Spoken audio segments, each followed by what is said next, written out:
Welcome to Rainbow Soul, a live show and podcast in search of deep answers and medicine about consciousness, spirituality, witchcraft, natural magic, and queer, inclusive spiritual paths of many varieties. We will explore the use of herbs, candles, colors, and nature in our personal lives, as well as queer-inspired rituals designed with transgender and non-binary people in mind. We are welcoming all pagans, indigenous two-spirits, witchy folks, conscious seekers, and people off the beaten path who want to explore the human spiritual experience that we are all capable of having. With the deep reverence in anti-racist values, inclusivity, and a healthy and honest respect for our ancestors, Rainbow Soul brings diverse guests and topics all related to queer spiritual experience. Tap into this amazing resource live and find a supportive, safe environment while exploring interesting topics and diverse guests. Listen on your favorite podcast platform and catch the show at your convenience and still participate in the contest and games. Get more information about games and contests at our website, rainbowsoul.show. rainbowsoul.show. Thank you for tuning in to Rainbow Soul.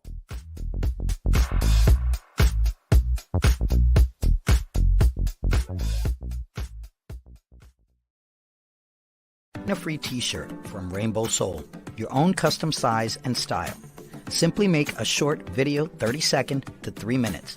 Post it on social media and tag hashtag Rainbow Soul Vodcast so we can find you. Answer one simple question. What does pride mean to you? Answer that question in a 30 second to 3 minute video. Tag hashtag Rainbow Soul Vodcast and post on your social media of choice. Email contests@rainbowsoul.show with a link to your post to be sure you're entered into the contest. At the end of Pride Month, we will pick a winner, and that winner will choose their own style, size, color t-shirt. Celebrate Pride with Rainbow Soul Vodcast. We want to hear from you. Hello and hello. Welcome, friends. It's Hollis and Brighthawk, and we are so excited to be here today. I'm truly excited. And first, I want to say that I'm excited about today's topic because this is like a big passion for me. But okay, let me just start from the beginning. I'm Hollis.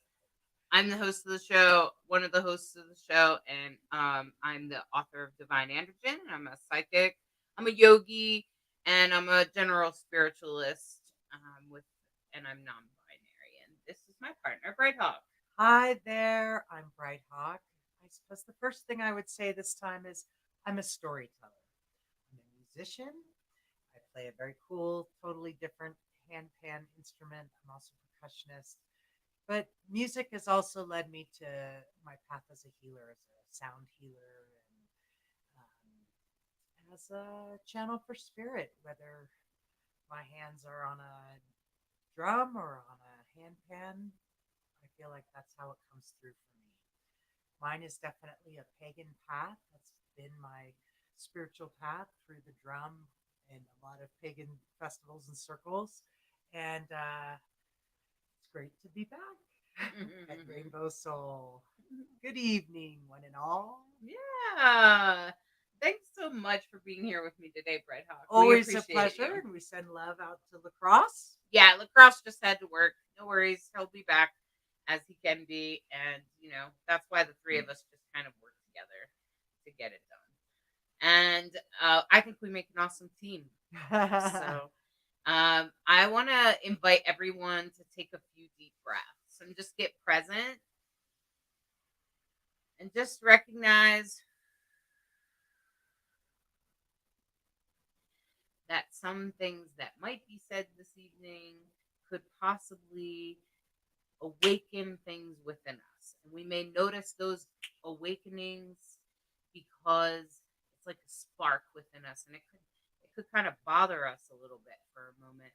But the more we think about it and allow and see, we'll probably notice that some of it resonates with us, because that's why you made it here today. So let's take another deep breath.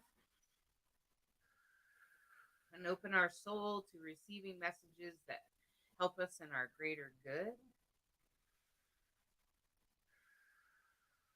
Take one last breath and just see yourself completely surrounded in divine light like a disco ball. That's right, you're in a disco ball. And anything that's coming towards you that you don't want to come within you will just bounce back like a mirror. And anything that you want to come within your bubble can. And it will help lift you up and make you that much more brighter for the world. Because only you can shine your light. Wow, where'd that come from? This great book. Oh my God. The Dancing Hippo, which has so many positive messages, including you can shine your light. It's a choice. It's totally a choice. The best part about that book, 100% gender neutral. Woohoo! And I know all of you would totally support that. So speaking of gender neutral, I make an effort to look for our gender neutral friends out there that have special offerings of any kind that are divinely speaking, however they may, even if I don't totally get it. I want to bring as many perspectives to all of you that watch Rainbow Soul as possible. And I want you to be able to tap into the richness of our community, the LGBTQIA community. So when I found this guest, I was like, what? Oh my gosh. Because we had so many things in common. And some of the things that they were saying in the groups and stuff, I was like, oh my gosh, we speak the same language. You need to be on Rainbow Soul. And that's just it. And when I looked at their website, Mav Magick, how could I deny that we definitely had some things in common? So I want to welcome to the show today, Mav Magick. Yay! Welcome. Hey, Mav, I'm tell so us excited about to be you. here. Tell us about who you are. Okay. So let's go in depth. Okay. So, um, so like my story doesn't start with me. I come from, my family is from the island of Haiti and they've come over here. And so I'm a first generation American.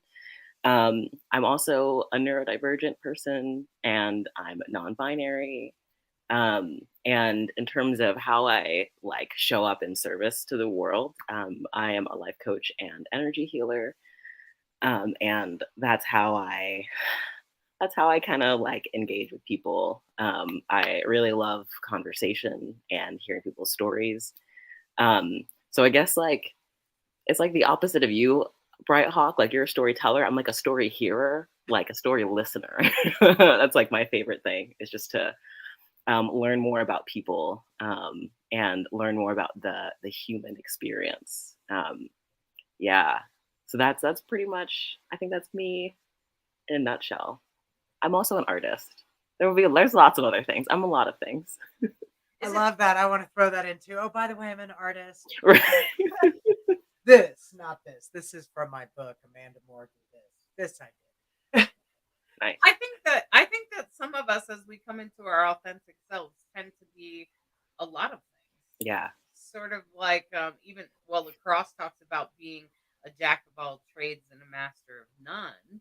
Yeah. I'd say that there are some things that I don't know if I've mastered them, but eventually I might.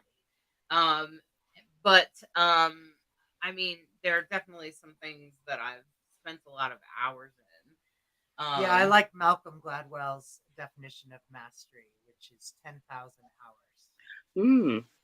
So if you've put in 10,000 hours on something, we can, give you credit for, something about that, whatever you've given 10,000 hours to. Yeah. So, I mean, I feel like there are some things, though, that, as you start to approach your authenticity, that it sort of, branches out like a tree with lots of branches. And so, what would you say, is your story a little bit? How did you come in to understand that you were, non-binary, and how did you sort of transform into your authentic expression? Yeah, it took a lot for me to get here. I surprise myself most of the time. I didn't expect to be here or to be doing this, like in general in life.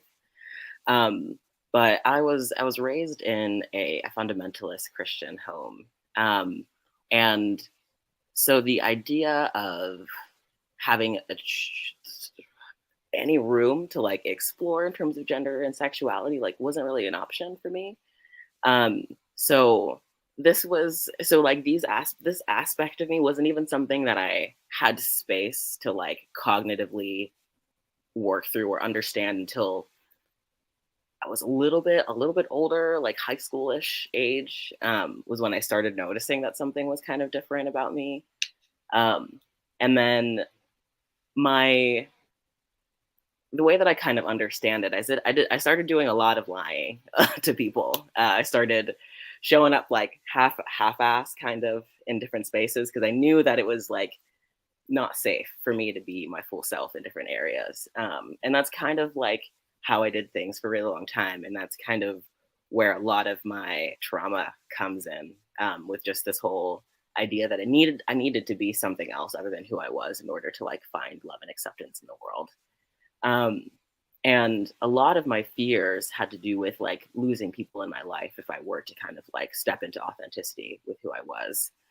And unfortunately, like when I did come out, I ended up like really relationships with my family kind of weren't really the same anymore.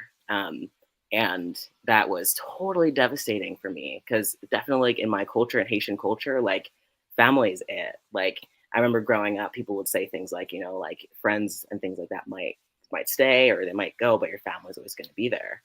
And for that to not be true, like kind of messed with my psyche in terms of like how I viewed the world and what I thought was true. Um, and so that's kind of how that went in terms of family. And in addition to I think how families impacted me, since my family believed one thing about the world in terms of religion and belief and things like that, I was pretty stuck in my ways, and was very rigid in what I believed. I had a conversation with someone earlier, and we were talking about how being involved in oppressive religions, because I will say that not all people who are Christians are experience that. There are lots of folks who I went to an amazing church that was like that showed me what it meant to be like a liberated Christian, and so like I know that this isn't true for every single Christian, but for what I experienced, it was very rigid. And there was a lot of black and white thinking, which is very, very difficult because right now I embody this sense of grayness, right, in the world. And so that's why I say things like I wouldn't have made sense to myself back then because like my brain literally like I did not have the capacity to expand my consciousness in that way. So basically I got here because I didn't have a choice but to start thinking about this stuff and to start kind of like um, really having like serious conversations with myself and like getting really serious with myself about how I was feeling, understanding that like it wasn't normal for me to like not feel very good all the time, as a person. And then after I was able to start really taking that seriously and say like actually like what I'm going through is valid and like deserves attention and like I deserve to take care of myself, that's where I started to notice like my mind start to open up. And it's almost like the universe started being like, okay, you're ready? Let's do it. And just started like throwing like guides and teachers and even like people on the internet, like things like that in my direction. And it just like opened this brand entire like new world of like, because for me, spirituality and gender, like the exploration, they happened simultaneously. So they're very like married in my brain. But it was a good thing for me just because it was like, so if there are no rules here, then there really aren't any rules anywhere. So I can kind of do whatever I want. And that's pretty much how I ended up getting to this space. A lot of pain and a lot of exploration and a lot of like having to be super honest and serious with myself about what I was going through. And finally just saying like, maybe I deserve better than this. Maybe I deserve better than kind of feeling crappy all the time. And I need to do something to to change that, and therefore kind of I have basically asked that thing and I have received that thing, where now I kind of live a way more like open experience, and there's like so much more profound sense of joy just in existence that I didn't have access to before. So yeah, that's how I got here. That's beautiful. Well, I love what you said. I think a lot of us were brought up Christian. I was brought up Catholic, Mhm. and which is a very strange spiritual path, in my opinion. And then I'm like, and you wonder why I became a witch? Okay, guys. But my mom was a fundamentalist. Yeah. She was born again, and uh, yeah, and there was that. What do you want to call that? It's not. You didn't really have much of that in your family, but I definitely did, especially as I came out as queer and then as trans, and even to this day, my family does not see me as trans. I don't think, and then Yeah. and I think my mom like can't swallow it. So Yeah. and that's okay because they played like the role they play in my life is like a dotted line. So it can be easily just not be there. And it's okay for me now, but it Right. wasn't always okay. Yeah. There was a time that it was very painful to be rejected by my family. Oh yeah. But now I love myself so much and I honor myself that I sort of say, you either love and sort of, I do exactly what the cross always says. Either you love and respect me as I am, or and Yeah. on, because I can't have anything else in my resume. Right. It's uh, it's kind of necessary. I honor that your family didn't really react in that way. They just kind of accepted it. Like it wasn't weird. Accepted or just ignored it. How many of us are in that boat, right? Well, we're just going to ignore that this is reality, or begrudgingly accept. It wasn't a real, yeah, there wasn't a lot of conversation, shall we say. Yeah. So there's enough chaos going on that it can just sort of be background noise, I guess. Yeah, but I think a lot of us have been through that. Well, and I definitely, my teacher always said that those of us that are healers or teachers, you had to go through something in order for you to have anything to offer the world. Right. From the darkest places come the brightest lights. Basically. Right. So thank you for sharing with us, your story about your personal transformation. I'm just curious about what age was the changes starting to percolate for you? So okay. So I'll call it the soul's calling. Okay. So the first time that I made a real decision was, I don't remember, I don't remember how old I was, but it was my like third year of college or fourth year of college or something like that. Where this is when I was first just kind of learning to accept myself as queer. Like I'd known for a couple of years and had a couple a relationship in high school, and then that didn't. That's a whole nother episode for that conversation. But anyway, just also right before that, I spent 2 years at a very intense Bible school. Yeah, that face, exactly that face. Where the training that I got, I think it was really I think monumental in my life and important, but at the same time everything about my queerness, and it was just non-existent. So I very much ignored it during that period of time. But after I was gone and I was at school, I was commuting, so I had a lot of time to think. It was no longer feasible for me to kind of ignore this anymore. And I was super, super depressed. And I kind of I got to this point where I was sitting in the parking lot at my school about to go in or something like that, and I was like, I literally am not going to be able to survive like this. I like had this conversation with myself in the car, and I was like, I can't do this anymore. I have to make a change. And funny enough, I like ended up downloading a dating app, and I met my wife. So like, um, so like it was exactly what I needed to do. Like I just was like, I need to kind of follow this thing that I have inside of me, and like pay attention to it. And it was a massive reward. And meeting Amanda was kind of, she already had like an expansive way of kind of viewing the world, and I was still a Christian. So like just her being in my life started like planting the seeds for me to kind of start expanding my view of the world. So I'm very grateful that she was very patient with me in my journey. But that's when things started. And then after that, I kind of went through like a couple year process of like kind of starting to deconstruct my faith as a Christian, and remained Christian for quite a while, even though I was like had more expansive views for a while. And then it was a little over a year ago where I like let go of the label completely, which was a big deal for me, but very, very liberating. Wow.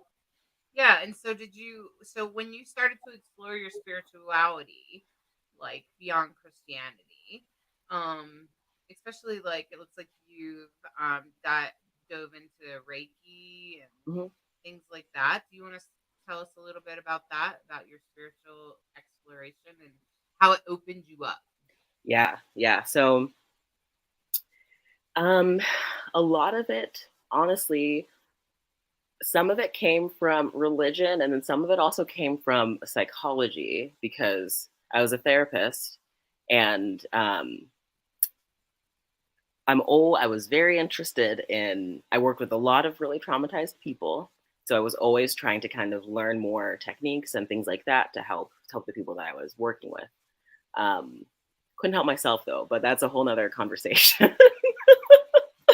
um, but so I think a lot of starting to even learn about more kind of like mind body practices in terms of like healing mental health, started opening my mind a little bit. I remember I listened to this one podcast, and they had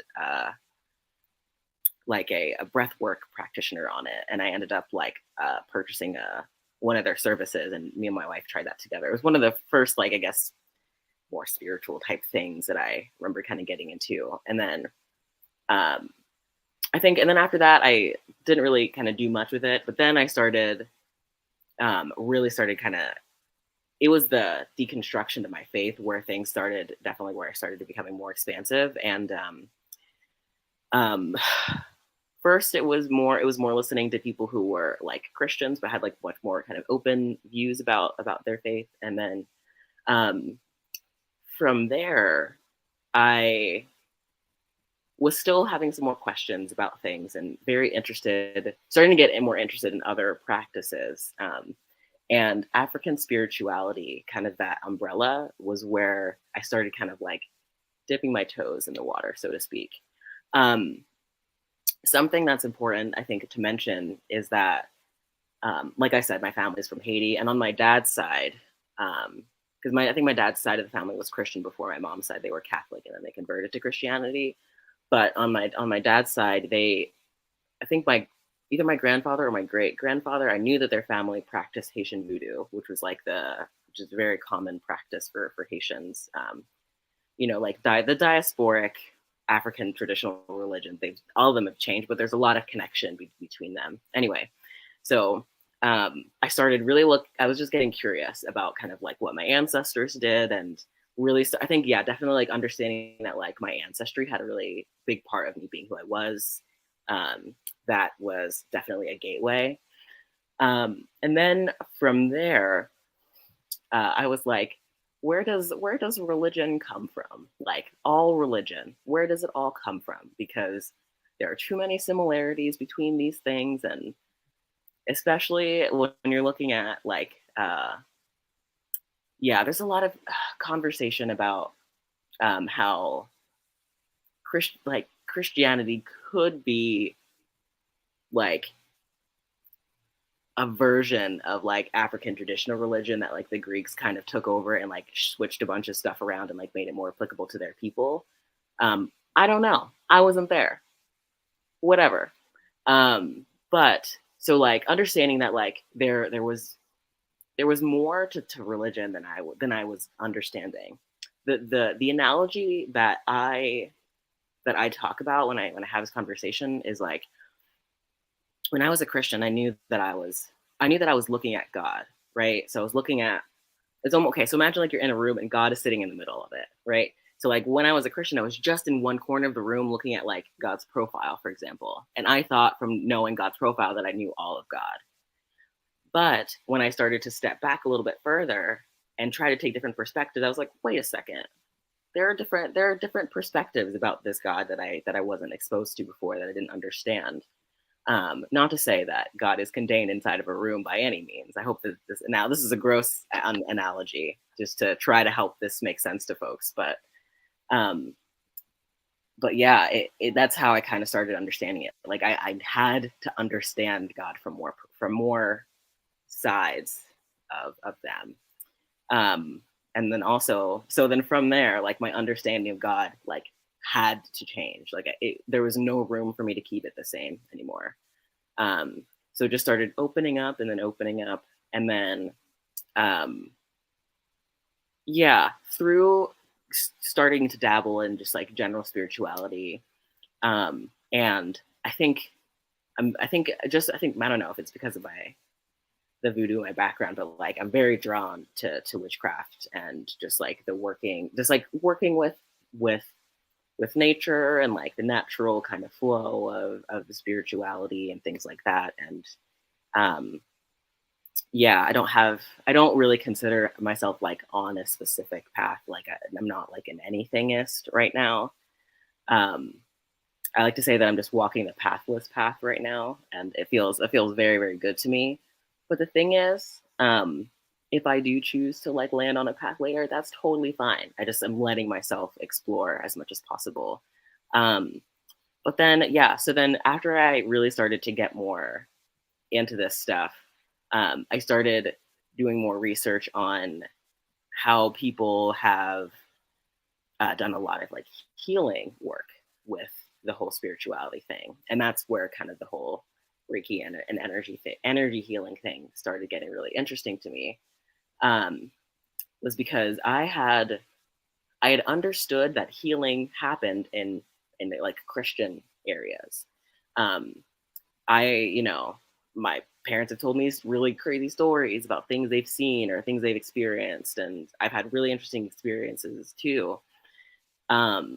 So I remember when I first like found out or like understood that other religions have stories of like faith healing or whatever. I remember being like, what? That's crazy. I thought it was only Jesus that was able to heal. Right, yeah. So like very, very, very narrow mindset. But as soon as I started like learning more, I was just like, yes, like this is definitely something that I want to help people with. So I started studying energy healing, and then took a class in just like Reiki healing and energy healing, and that was super, super awesome. I think that helped me connect more to like my life's purpose, which I've always known has been to like be of service to others and like help heal other people. And it's just looks different, I think, depending on what I practice in terms of faith, but it's always been very, very similar. So I think another thing to mention is like, I've always been like a spiritual person. It just kind of depends on like what angle it's come from. So that's why right now I'm like, I used to be kind of mad at my Christian path, but I'm like less mad at it now, and kind of just like, it was just a stepping stone for where I'm at right now. But I hope that answers your question. I kind of took a really broad perspective there. And I'm fascinated also at sort of a conversation that we've had about these practices, like first of all, Sandy said a pathless path. I like that. Yeah. Sandy's in our audience and said that. And your path of being pathless and all like that part, but you also you're walking your most authentic. Right. Exactly. Right. Yeah, you're walking your path. And Mhm. I think that one of the things that we have learned, I've learned on my path and you've learned on your path, that we both learned the same lesson, is that the more you harvest like mindfulness and Mhm. things like that and healing your trauma, the trauma that you've experienced, the more you work on that and the more you heal it, the stronger your intuition becomes. Oh yeah. It's like your third eye becomes more awake, sort of like we experienced in Let's Dance. And so like I think also that's an interesting conversation that we've had, Mav, that Yeah. but you did it your own way. You came across that your own way. Did you Mhm. start noticing, like, so you offer Reiki to people and you offer coaching to people. Did you notice that calling to that getting stronger as you went on your path and the more you Oh, believe like in yourself? yeah, it became like intolerable to not do it. That's really how it feels. Like I I could not tolerate like working with people in any other way than like something that felt super authentic to me. Um, and I think I don't know what it is. Maybe it's my neurodivergence. But once my brain is on something, it's like game over. It's like that. That's gonna be the thing that I'm after. So I definitely pursued it wholeheartedly after a little bit. And I think just what you were saying about intuition and developing that through mindfulness, I think is super super important. Like because the more that I've been authentic to myself and like been healing to myself, like I'm able just to show up way more. Like you said, it's like you're pulling this energy in and you have like a more strength, I think, to just do things more effectively. The other thing is like your body is this like incredible thing, and it's like this beautiful guide, and it helps you like navigate this life. And for such a long time, like my body was such an unsafe place to exist inside of, and so inhabiting my body made it very like it was very difficult to do any of that intuitive stuff because it felt unsafe to live inside of my body, right? But doing more of that healing work and just being more familiar with myself and with my body makes it easier for me to like be intuitive and like be like, oh, like I feel that, and so like what does that mean for me? Or I'm like, I sense that and I can trust those thoughts, right? Because I think if you're a person like I think that like I I I can just sometimes my sense of gifts. There's tons of like gifts or whatever that people have, but mine just tends to be like I just have like tons of like knowings. Like I just will just know something for no reason. So the only way that I was able to like tap into that was to learn to like trust myself, because before I would have all those thoughts and intuition, but I would just kind of push them to the side because like whatever came out from me was probably like not safe or not trustworthy. So learning to just inhabit my body and trust my body, right, gives me like access to like this whole new world. Yeah. Yeah. Yay for healing. Yeah. The power of working on our wounds so that they don't drive the bus. Oh, exactly. Right? Yeah. Exactly. And I love what you're sharing here. And hey, friends, we're going to take a quick break. We're going to have a little story with Bright Hawk. And when we come back, you can ask questions for Mav. Just put them in the comments. And we'll continue to talk about clearing your trauma and finding your way to your intuitive gift, whatever that is. Because we all have one. Yeah. We all have often many more than one. Mhm. So we're Bright Hawk. I know that you have a really fun special story for today that I'm excited that you're going to offer. Well, thank you. Since I can play my own intro music.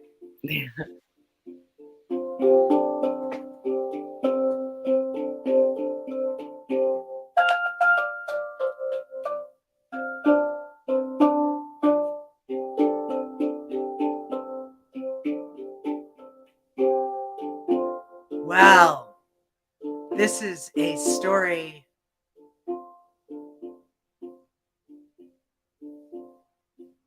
that takes place a long time ago.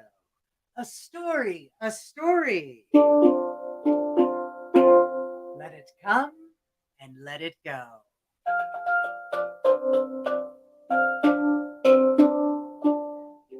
I could see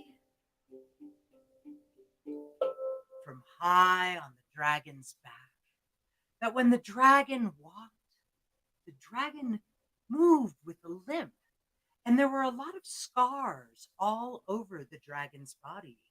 And eventually I became so curious that I asked the dragon, "Dragon, tell me, you have many scars, but your scars glow with beauty."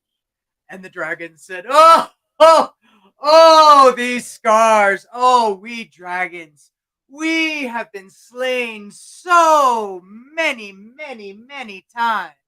But as I have told you many times before, it's not the wounds from the outside you must worry about. It's the wounds on the inside, the voices in the scars. They speak with crooked voices. I said, "But your scars, they glow." Oh, the dragon said, "Well, that's because I've worked on my scars. I've worked on my scars so that they glow. I've worked on my scars so that I know the wisdom the scars have for me." "Let me tell you a story," said the dragon. "Once upon a time, there was a great samurai warrior. And the samurai warrior had a great belt with 2 swords on either side. And the samurai warrior went up to a holy monk who was sitting with orange robes very peacefully. And the samurai went up to the monk and demanded to know, 'Oh, holy monk, what is the difference between heaven and hell?' And the peaceful little monk took a long breath, looked up at the samurai warrior, and said, 'I cannot tell you the difference between heaven and hell, for you are much too stupid.'" The samurai was incensed and grabbed one of the swords. And the monk looked at him and said, "And besides that, you are very ugly too." Whoa! And the samurai is about ready to take the monk's head off. And the monk very peacefully, quietly says, "That is hell."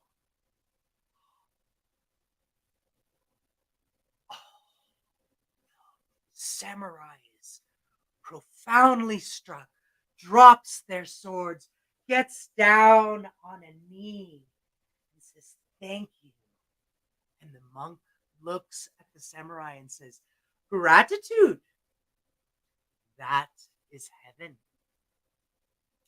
"You see," said the dragon, "the monster that lives inside when hell breaks loose is when the voices in the scars speak to us. Maybe someone told the samurai they were ugly or stupid. Maybe it was a teacher or a parent or a brother or a sister or a lover. Anyone. Everyone has been wounded by someone. And it's those voices that get inside us, that speak with crooked voices. You must address those, not us poor dragons. For you see, when hell breaks loose, it's the voices in the scars. And if you want your scars to glow like mine, well, you have to undo those voices. When the voices say, 'Be scared, run away,' wait, breathe, listen. There's a quieter voice, and it might say, 'Be curious, Come closer. Stay a while. What can I learn? For you see, all quests begin with great questions.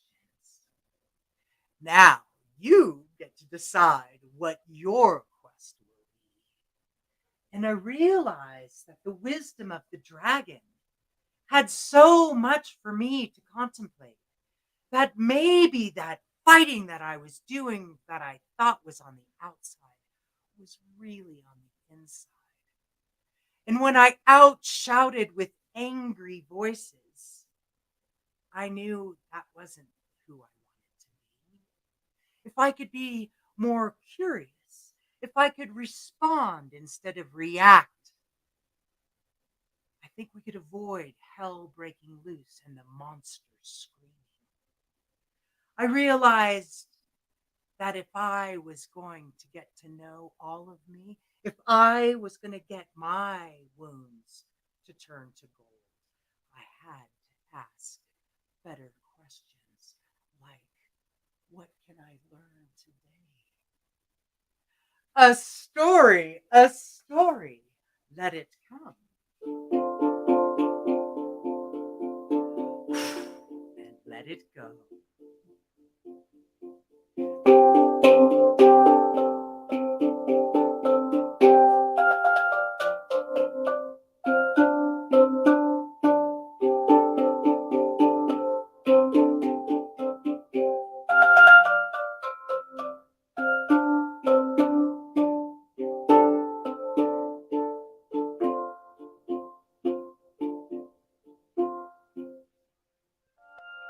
In the land of Africa, there lives a hippo who learns to overcome being different through an ecstatic dance experience. Sometimes life is sweet, and sometimes life stings. It's up to you to decide. What are you willing to be? Asks the honeybee. The firefly reminds us that only you can shine your light. The butterfly speaks of the wonder of transformation, while the moon helps the hippo feel a confident glow.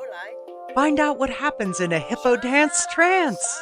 This beautifully illustrated book presents expressive artwork through gender-neutral characters that deliver messages about being yourself, perspective, and personal transformation.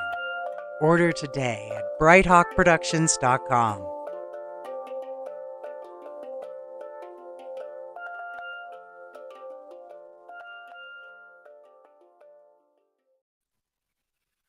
Well, welcome back. I'll fix it. There we go. That way we can see our awesome intersex inclusive flag behind us. Friends, I hope you enjoyed that. That's one of my favorite stories about the dragon. I hope you guys like that one. That was a great story. Thank you. Yeah, and I appreciate the ancient art of storytelling. Thank you. And it is an ancient art, and I think that it really should be like. I'm so glad to see it coming back. I feel like it's coming back. It's finding its new way For through sure. the world. So, friends, I want to remind you to get in on the Rainbow Soul T-shirt contest. Make sure you just shoot a little video. It doesn't have to be anything special. And if you don't want to be on camera, say you had to be on camera, you could just film a video of a pride flag or something. But whatever it is, tag us Rainbow Soul Vodcast so you can win a free T-shirt. We will be deciding at the end of the month. Check it out. Got my T-shirt. And of course, my shirt is for the dancing hippo, and it says so all children can see themselves in any character. Yeah, and that's really beautiful. What a gift, right? Like to I don't know about you, but sometimes I notice as a person that identifies with they them that the world is very binary, and so when you're in it, you feel like, does anyone notice that there seems to be a lack of they them, like in our language and our expressions, and so when it is presented, you're like, wow, there it is. Yeah. At the end of the Pride weekend, uh, we did a booth and we were selling art, and Hollis was doing readings and selling their book as well.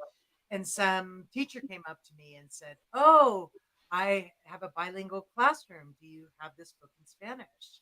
And I said, "This book is gender neutral. It is gender free. The Spanish language does not lend to that." I don't know how we would do it. You're right. And all of a sudden there was this like, oh wow. Yeah. And I remember distinctly having a problem being I am of Spanish ancestry, and so listening to my parents, my mother, my grandmother speak Spanish, normal thing in the household. So gets to high school and it's time to take language class like every kid, right? And it was just sort of expected that you would, especially in Southern California, that you would take Spanish. And I got really mad. Why is this have to be a gender? Why does that have to Hmm. be a female gender or a male? The whole thing just, I remember being really irked. And I'm like a freshman in high school, and that lovely adolescent. Urgh! But it's saying something when Yeah. we use the proper pronouns or try to capture everyone with they and be who you are. Some languages don't actually support that, and that is fascinating to me. But she was willing. She was going to give it a try. She was going to think it out, think it through, and try to see if there was a way to do it. But I was like, You're the Spanish teacher. You're the Right. bilingual person. Maybe you can help us. I just kind of watched her head. But I don't know about you, Matt. Like, Mav, have you started to feel more validated in the world when you are when you pronounce? Like, what's that experience? Yeah. Yeah. Cause like, I remember one thing that one of my therapists said to me. They were like, you just have to kind of get used to the fact that like you're like never really going to be gendered correctly in this world. And I remember being like really annoyed that they said that to me, but then like after it sunk in, I was like, this actually is great. I needed that because it reminds me that like how I like to think about it is like we're like ahead of the game in terms of like our openness to things, and like some people just aren't like ready for that. So it's okay that we're ahead of culture. That's not a problem. But just the fact that we're ahead of culture just means that like it'll take a while for people to catch up.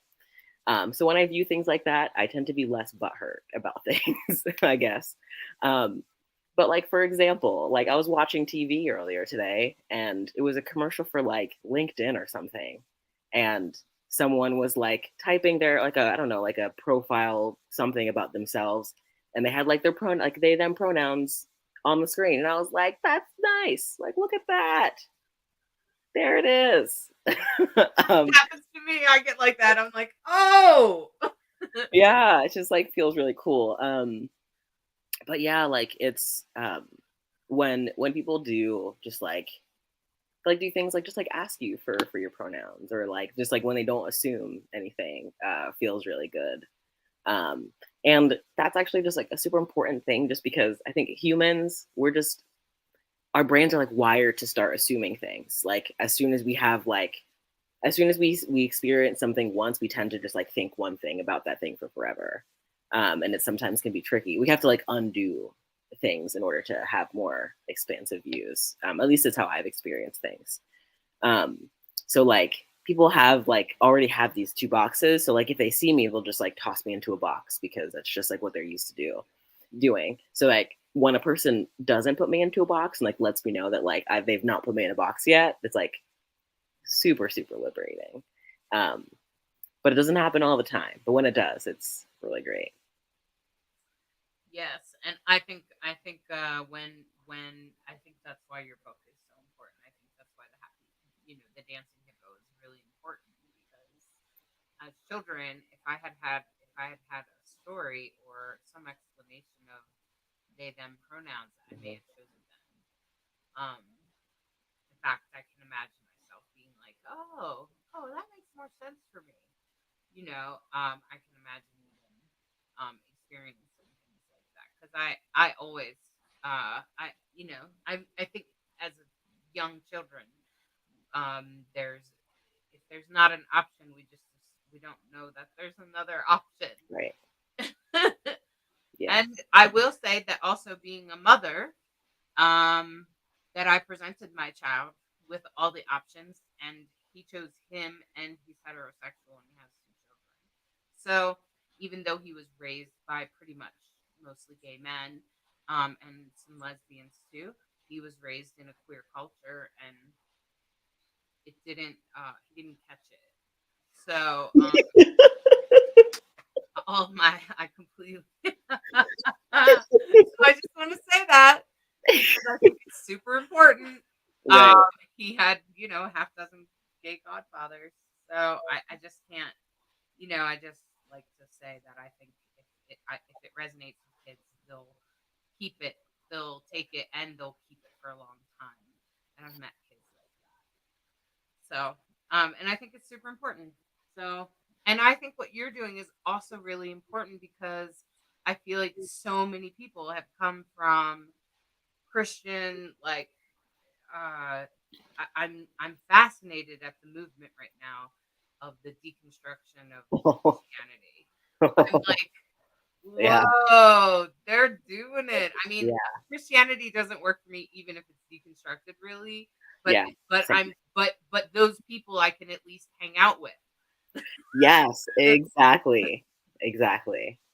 right? Yeah. So and I think that's really special and beautiful because it gives somebody that they can identify with. Mhm. And I think that being able to identify, and that's what I wanted to talk about coaching, is that like coaching, since you were a therapist, like I also have an education, and I didn't quite get the therapist license thing Mhm. because I was like, I want to be using like psychic stuff. I'm not sure that's what I want to be doing. You know what I mean? Exactly. Oh, so is that how you ended up at coaching too? Kind of, yeah. Yeah. Because it was so funny because I remember I was in school and like something in my gut was like, you don't really want to get a license. And I was like, are you sure, self? Like this is kind of the route that therapists go on. They do the whole license thing. My gut was like, no, just wait it out and you'll see kind of what happens.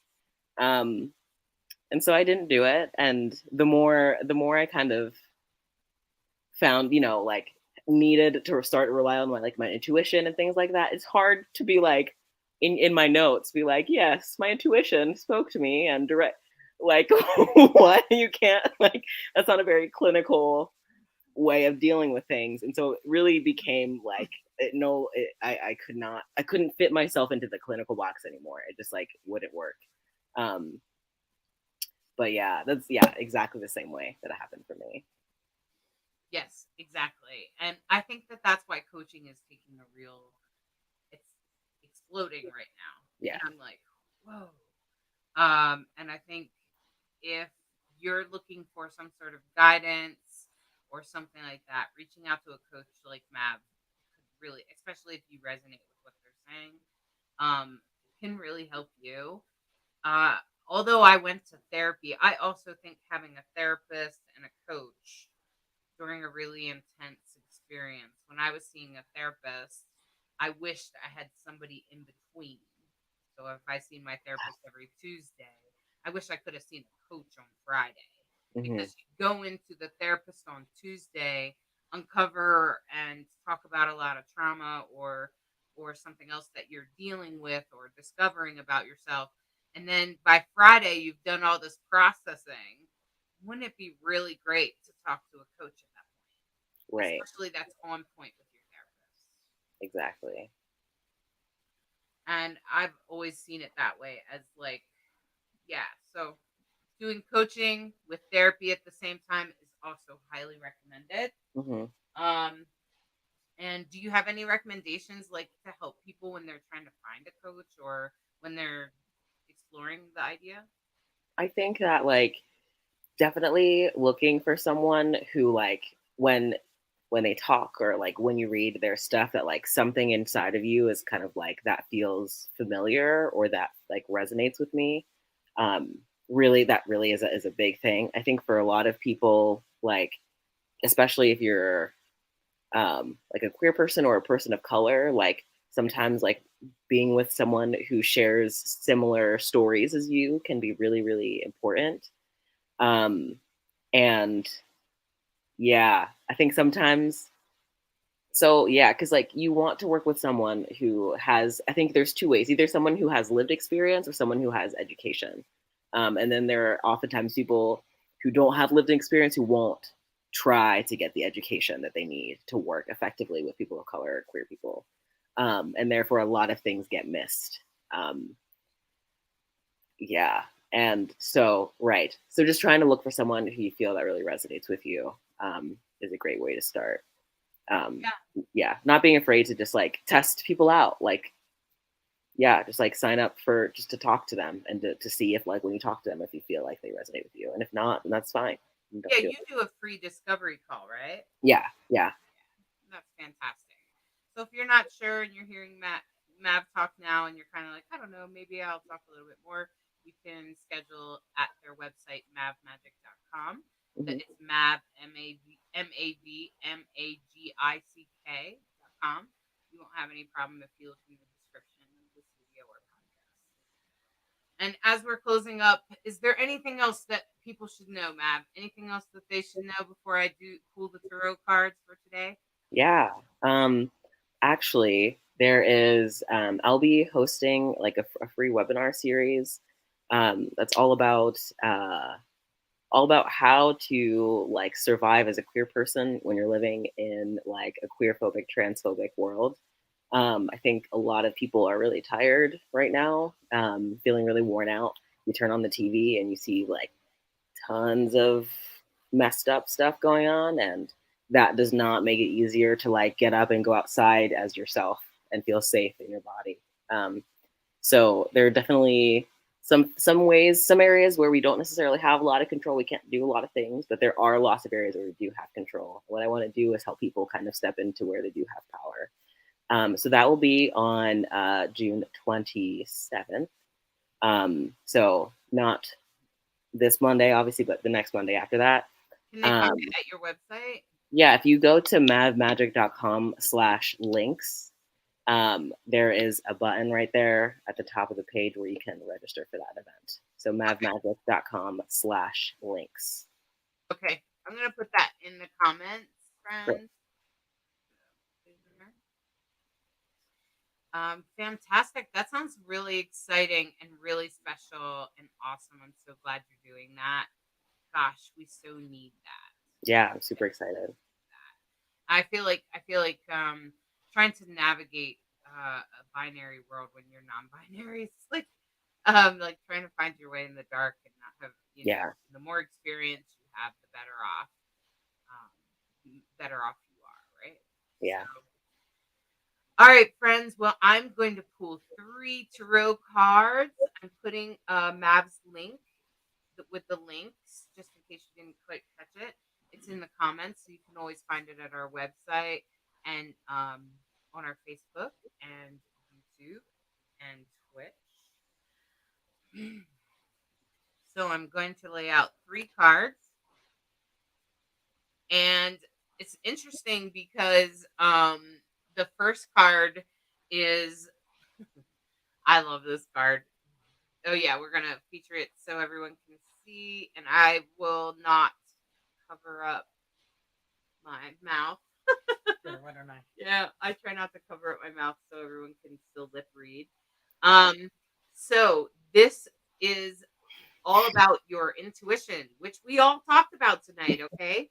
And remember that in order to harvest your intuition, that it really requires healing your wounds. And think about how cats have boundaries.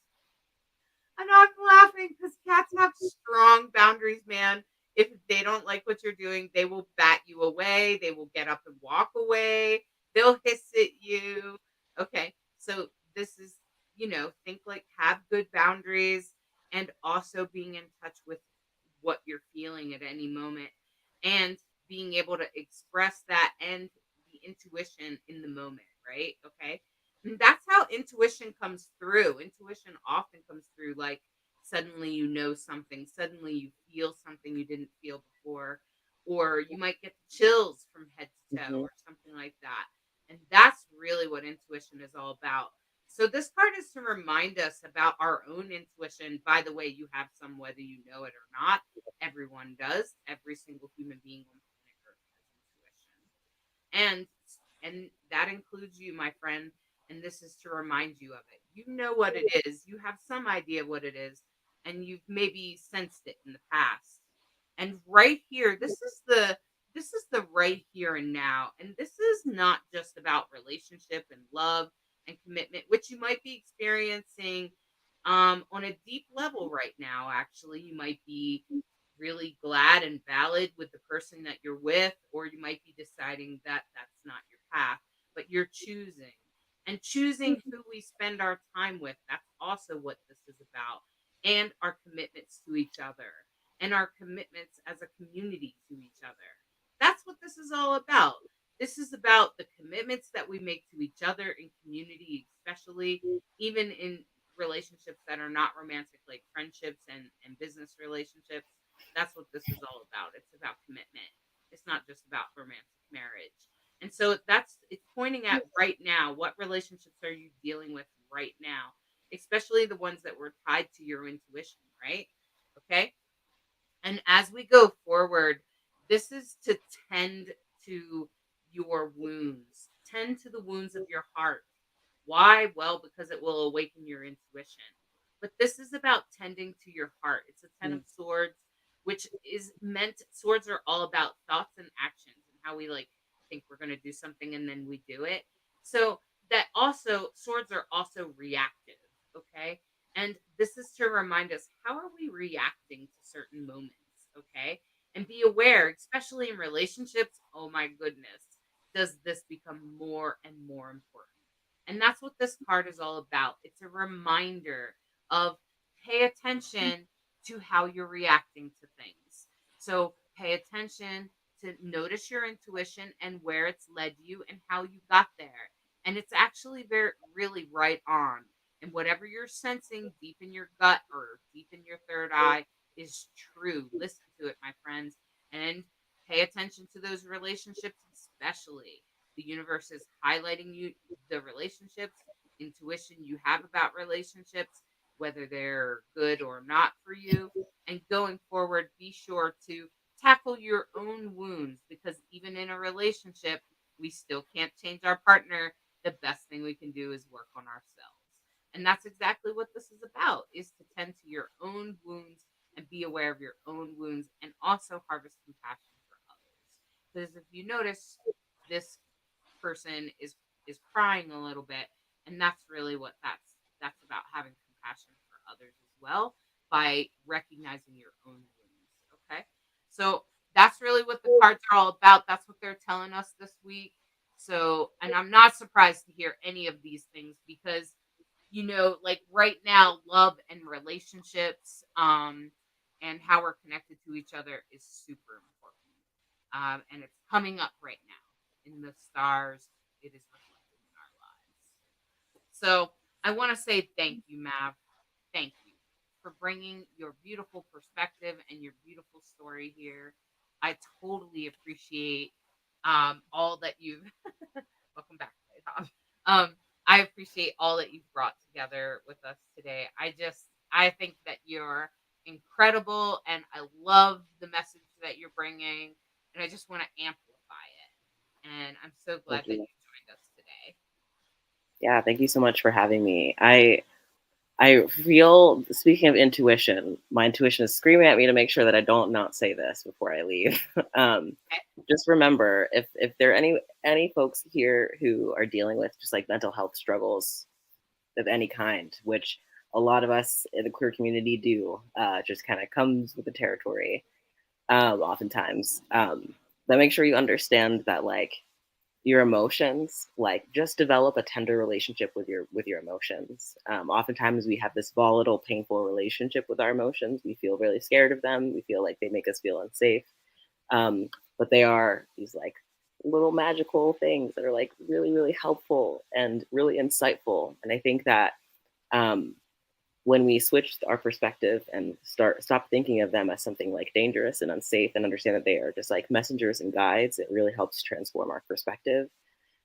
That's one of the main things that I'm about, and so I wanted to make sure that I left that said. So yeah, thank you so much for having me, and thank you so much for holding space and having this show to come and have these awesome conversations. I appreciate it. So thank you very much for holding space. Thank you. Thank you for being part of it. I just think that we're doing something bigger here. I'm so glad that you be part of it, and I hope that you come back again.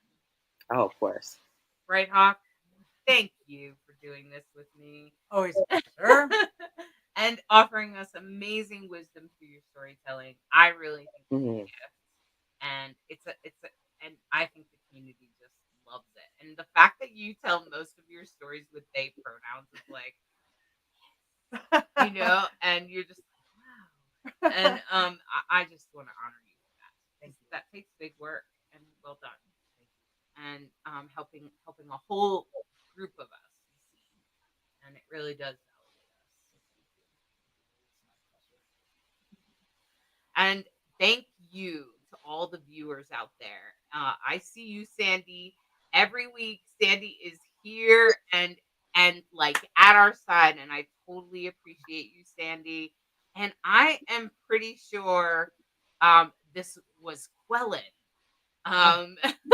That's a great story. I can't believe that it took so long to finally hear it. I'm pretty sure it's Quellen, who is part of our community. Quellen is like 20 years or something. Okay, Quellen, you did it. And so you got to hear Bright Hawk's wonderful story. So I'm pretty sure that's Quellen. And you can always, if you really love that story and you want to pass that wisdom on to someone, you can always go check out my podcast of my stories. This is one of them at Bright Hawk Productions at YouTube. And my YouTube channel has a lot of stuff there, but look for the storytelling podcast and you can always get just that story. Yep, they'll find it there. There's a playlist there. All right, friends. Next week we are doing more of this. We're doing spell work with Velvet from Crystal Underground. We're going to talk about making spells and how to do that. And I am looking for more guests and trying to put together some panels about topics. So if you have any feedback about that or ideas, put it in the comments so I can harvest it, my friends. I want to bring topics that you guys want to hear. All of you want to hear. So just let me know what any ideas you might have, and I'd be excited. And yes, Sandy, I look forward to seeing you next week, Sandy. We love you. All right, everyone, and good night. And I hope you have a fantastic evening. Thank you for watching Rainbow Soul. We are so grateful for your presence and listening in this past hour. Be sure you're subscribed and get notifications so you can join us and catch us every Sunday night here live. We appreciate you sharing, commenting, reacting, and inviting others to the show. This is a show for you, so tell us, who would you like to see on the next show? What topics inspire you? You can always find replays, more about the host, blog posts, merchandise, information about games and contests, and social media links at rainbowsoul.show. We love to show our gratitude with fun and games and contests with prizes that celebrate who we are as a community. Rainbow Soul holds the intention to explore consciousness and spirituality in cultures with a deep reverence for cultural roots, equality, and inclusion. We are always striving to recognize the spiritual medicine available to all of us in the modern world. We hope that you walk away knowing that you are perfectly valid in whatever identity you embrace for yourself and that you are sacred, just as you are. Thank you so much for tuning in to Rainbow Soul.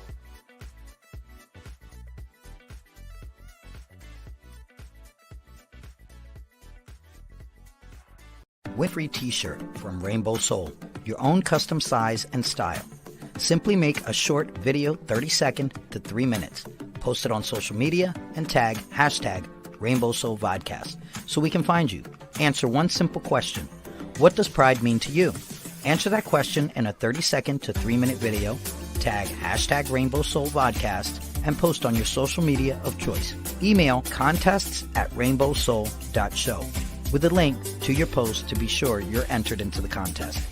At the end of Pride Month, we will pick a winner, and that winner will choose their own style, size, color t-shirt. Celebrate Pride with Rainbow Soul Vodcast.